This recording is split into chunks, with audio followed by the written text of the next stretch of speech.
Javier, vos antes de las elecciones, inclusive cuando recién empezó el gobierno, tenías expectativas favorables y las transmitiste de que Alberto Fernández iba a hacer una gestión económica interesante. Desde entonces a ahora, ¿te entusiasma, te defrauda? ¿Qué es lo que pasa? Mirá, Roberto, yo de Alberto Fernández sigo pensando lo mismo en el plano personal. Sigo considerando que es una persona muy inteligente, que es un gran armador político y que es un gran pragmático. Y de la misma manera que afirmé al inicio de su gestión, él iba a estar obligado a hacer populismo, sí, porque se debía a su base de sustentación política. Y lo que sucede es que con el tema del coronavirus, ese giro hacia el populismo, y te diría hacia el socialismo, se vio recrudecido, por lo cual, digamos, está acelerando el ritmo al cual vamos camino a la crisis, y una vez que la crisis estalle, ahí nos vamos a encontrar con el verdadero Alberto Fernández. Ahora, escúchame, cuando la crisis ya estalló. La caída del PBI de la Argentina es extraordinaria. La tasa de emisión es más grande el iceberg de la emisión que el iceberg del coronavirus. ¿Cómo es esto? ¿Todavía vos imaginás situaciones peores? Perdóname, pero me parece que me estás dando una respuesta política y no económica. Es que yo lo que sostengo es que todavía no hemos visto lo peor. Es decir, vos vas a ver una crisis peor que lo que fue la crisis del 2001-2002. Sí, decir, eso está claro. Porque vos fijate que con la caída del mes de abril del PBI de un 26,4%, ya acumula una caída del 11%, y eso ya en términos de caída de actividad es la peor crisis de la historia argentina, sino que además le vas a tener que sumar el tema de la hiperinflación. Entonces, cuando vos combines esa caída del PBI más la hiperinflación, vamos a ir a la peor crisis económica y social de la historia argentina, porque te vas a encontrar con cerca de un 75% de pobres, y creo que esa situación es difícil de manejar hasta el propio peronismo. Esa descripción que estás haciendo, que en alguna medida vos la iniciaste hace tiempo cuando te decían que eras un terrorista. Ahora la bala a caballo cuando dice que va a haber devaluación, que va a haber una alta inflación, cuando no hiper. Le dice el mismo Broda, que Broda inclusive hasta señala que la Argentina va camino hacia Irán o hacia Venezuela. ¿Vos compartís esos criterios tan, digamos, alarmistas? Bueno, en principio fui el primero que lo sostuvo. Es decir, Argentina iba camino a la peor crisis de su historia económica y social. Lo que pasa es que el rol que tomaba la deuda en ese armado de escenario, por decirlo de alguna manera, hoy es reemplazado por los efectos negativos de la cuarentena. Pero, por lo tanto, en términos de actividad, vas a tener lo mismo que el 2002, pero, digamos, que en lugar que lo disparó fue el default, acá lo disparó el coronavirus. Eso por un lado. Y en el plano monetario, para mí, la hiper está cantada. Porque si vos mirás la tasa de emisión, el gobierno ya emitió 1 billón de pesos para financiar al fisco. Lo que pasa es que todavía no se tradujo en un aumento en la oferta monetaria, básicamente porque fue esterilizada en un 75% con LELIQs y con pases. Pero, que era lo que criticaba y objetaba Alberto Fernández cuando era candidato. Claro, exacto, pero vos fíjate que vos tenés 2.1 billones de base monetaria y tenés 2.1 billones de LELIQs y PASE. Eso quiere decir que en un contexto donde haya una crisis de confianza, lo que vos vas a tener es que podrías duplicar la cantidad de dinero en 28 días. Entonces, tenés un crecimiento desmesurado de la cantidad de dinero, porque además tenés que financiar el déficit fiscal. Porque recordá que en el primer semestre del año es cuando los números son mejores, y Argentina acumula un déficit de 10.000 millones de dólares en el primer semestre. Entonces, vos vas a una emisión descontrolada, por otro lado, que te hace subir la oferta de dinero, tenés que la caída de la demanda de dinero está presente desde el 28 de diciembre del 2017, que sigue cayendo brutalmente, y a eso le tenés que sumar la caída en el nivel de actividad, o sea, menos producción de bienes. Por lo tanto, en mi manual, eso se llama hiperinflación. Está bien, pero en tu manual, perdóname, no sé si figuraba esto de que la Argentina iba hacia un fenómeno mucho más keynesiano, seguramente con algún sistema de hospital de empresas, que no haya crédito, que en alguna medida la economía real se desarme por todos los pedazos y que la intervención del Estado en alguna medida se haga mucho más necesaria de lo que podía estar justamente en tu manual. ¿Qué es lo que ocurrió? ¿Es solamente el fenómeno de la pandemia? Bueno, a ver, una de las cosas que genera el tema del coronavirus es la posibilidad de los estados, ¿sí?, de avanzar con mayor violencia hacia la toma del poder, por decirlo de alguna manera, en el cercenamiento de libertades. Y eso, digamos, ¿por qué? Porque en realidad, ¿cómo podría haber ayudado el Estado al sector privado, ¿sí?, en un contexto como el actual y sin tener acceso a la deuda? Bueno, lo que debería haber hecho era bajar el gasto público en las cosas no esenciales para poder bajar la presión fiscal y relajar a las empresas. Y esto, digamos, fíjate que no lo hizo en base a una estrategia de sembrar el miedo, y por otra parte, que también me parece muy importante lo que levantaste antes, esta posibilidad de ir hacia Venezuela o ir hacia Irán. Y esto es muy importante. No, eso lo decía Broda. Bueno, pero es que yo adhiero a esa posición. ¿Por qué? Porque básicamente vos lo que tenés es que se está utilizando la cuarentena como un mecanismo de supresión sistemática del derecho de propiedad. Entonces, que además eso constituye un delito de lesa humanidad. Y voy a explicar por qué. Los tres derechos básicos son el derecho a la vida, el derecho a la libertad y el derecho a la propiedad. Ahora, cuando a vos te atacan sistemáticamente sobre la propiedad privada, a punto tal que te dejan sin medio de sustentación, vos te enfrentás a dos situaciones. La primera es seguir peleando contra el Estado. Cuando vos haces eso, te terminás muriendo, ¿sí?, de hambre. ¿Por qué? Porque te quitaron base de sustentación, no tenés con qué generar ingresos, entonces te matan por una vía indirecta con la tortura que implica todo ese camino, lo cual constituye un delito de lesa humanidad. Y por otra parte, lo que vos tenés es que si querés sobrevivir, te tenés que convertir en un esclavo del Estado. Por lo tanto, lo que vos tenés es que es también un delito de lesa humanidad.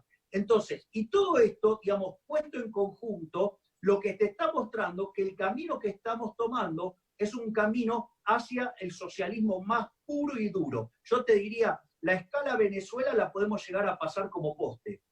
Ahora, discúlpame, pero esto que me estás diciendo, de pronto se contradice con aquella versión inicial que me diste de un gobernante inteligente, moderado, amplio, flexible, que en busca de una conciliación con un mundo de las libertades. Vos acá me estás señalando que el desenlace no es precisamente el que imaginabas de Alberto Fernández.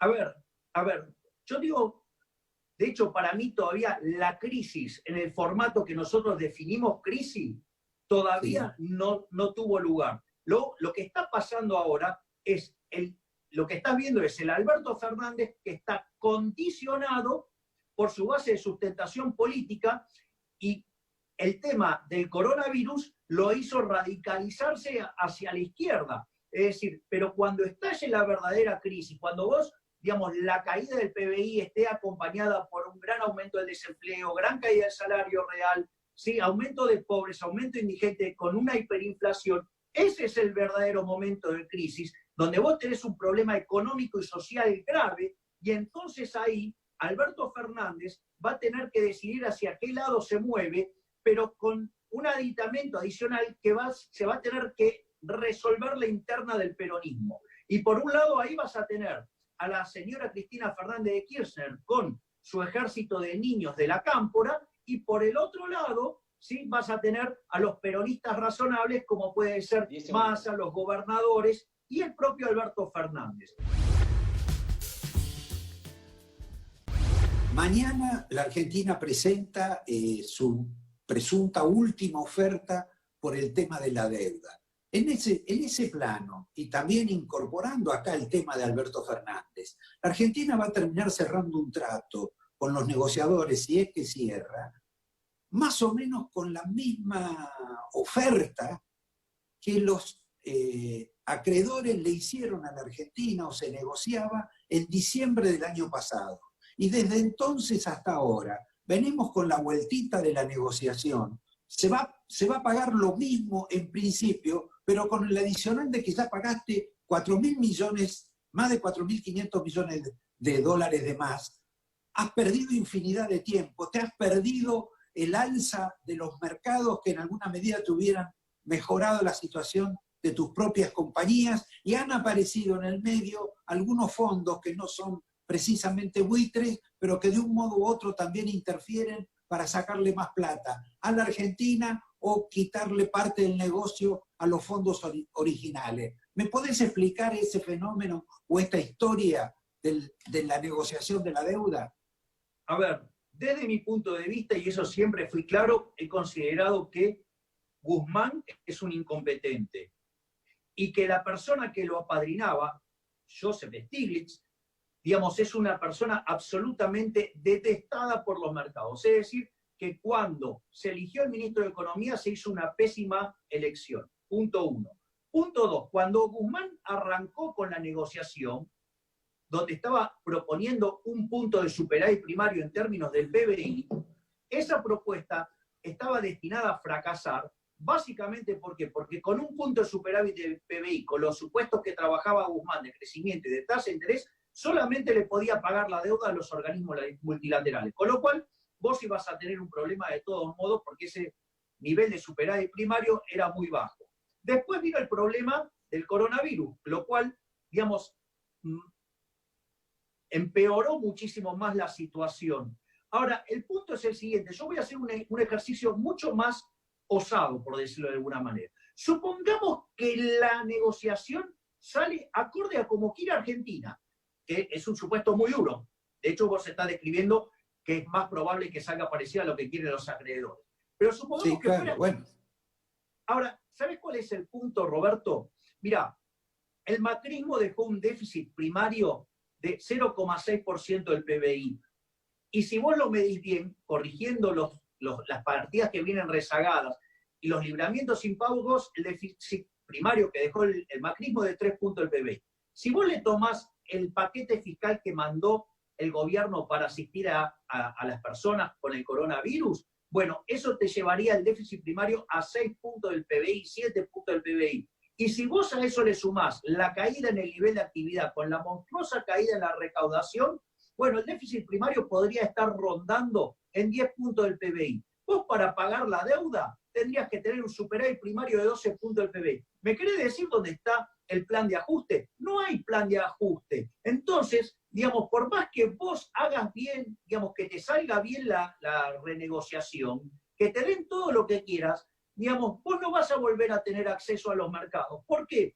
Porque en realidad vos tenés que hacer un ajuste fiscal de 12 puntos del PBI que nadie en este gobierno está dispuesto a hacer. Por lo tanto, bueno, ya te dijo, perdóname, pero ya Guzmán dijo que va a suprimir las Fuerzas Armadas y que eso, no sé, es aproximadamente 9 puntos no, 9 puntos no me acuerdo exactamente lo que dijo, y que de esa forma iban a poder equilibrar los números.